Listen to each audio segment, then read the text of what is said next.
এবার রোজায় পেঁয়াজ, ছোলা, খেজুর সহ অন্যান্য ইফতার পণ্যের সংকট হবে না বলে নিশ্চিত করেছেন চট্টগ্রামের খাতুনগঞ্জের ব্যবসায়ীরা।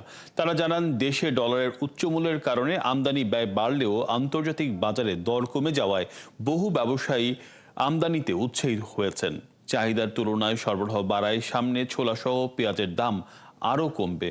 বাবুন পালের ক্যামেরায় আরও জানাচ্ছেন রাজীব বড়ুয়া। দেশের ভোগ্যপণ্যের সবচেয়ে বড় বাজার চট্টগ্রামের খাতুনগঞ্জে শুক্রবার বন্ধের দিনে ছিল ট্রাকের দীর্ঘ সারি।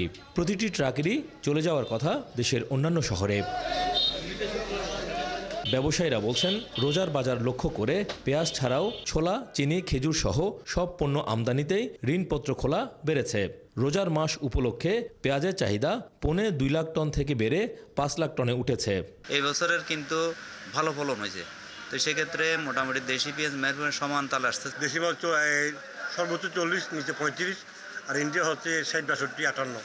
এনবিআর এর তথ্য অনুযায়ী দেশে গত আড়াই মাসে প্রায় 1,60,000 টন ছোলা আমদানি হয়েছে। গত বছর একই সময়ে আমদানি হয়েছিল 89 টন ছোলা। সেই হিসেবে এবার আমদানি গত বছরের তুলনায় প্রায় 71,000 টন বা 80% বেশি। সোলার বাজার বলেন, আপনার ডাউলের বাজার বলেন, সব নিম্নমুখী। এবার কোনো সিন্ডিকেট কাজ করতে পারে নাই। গত বছর ইনপুট করতে কয়েকজন, মুষ্টিমেয় কয়েকজনে থাকতো, ওদের কাছে কয়েকজন, এবার প্রচুর পরিমাণে ইনপুট করছে। 1 জানুয়ারি থেকে 22 ফেব্রুয়ারি পর্যন্ত খেজুর আমদানি হয়েছে প্রায় 50,000 টন। গত বছর একই সময়ে আমদানি হয়েছিল প্রায় 20,000 টন। অবশ্য ট্যারিফ কমিশনের হিসাবে রোজায় খেজুরের চাহিদা 60,000 টন। দাম সহনীয় রাখতে এবার রোজার মাসখানেক আগে খেজুরের শুল্ক কর কমানো হয়। কেজিতে এখন দেখা যাচ্ছে প্রায় অনেক ভালো খেজুর এগুলা প্রায় 150-200 টাকা পর্যন্ত কম। যে খেজুর এখন আমরা বেচতেছি 1200 টাকা, সেই খেজুর ছিল আপনার 1300 টাকা, 1400 টাকা, 1500 টাকা।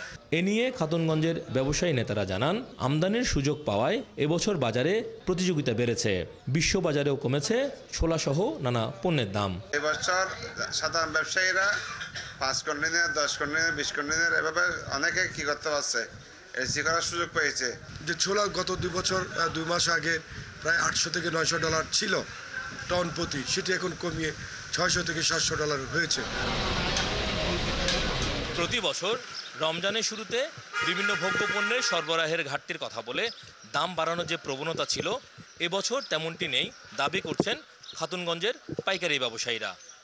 তবে ক্রেতারা বলছেন, নিয়মিত মনিটরিংয়ের মাধ্যমে বাজারে দাম নিয়ন্ত্রণে থাকুক। রাজীব বড়ুয়া, 71, চট্টগ্রাম।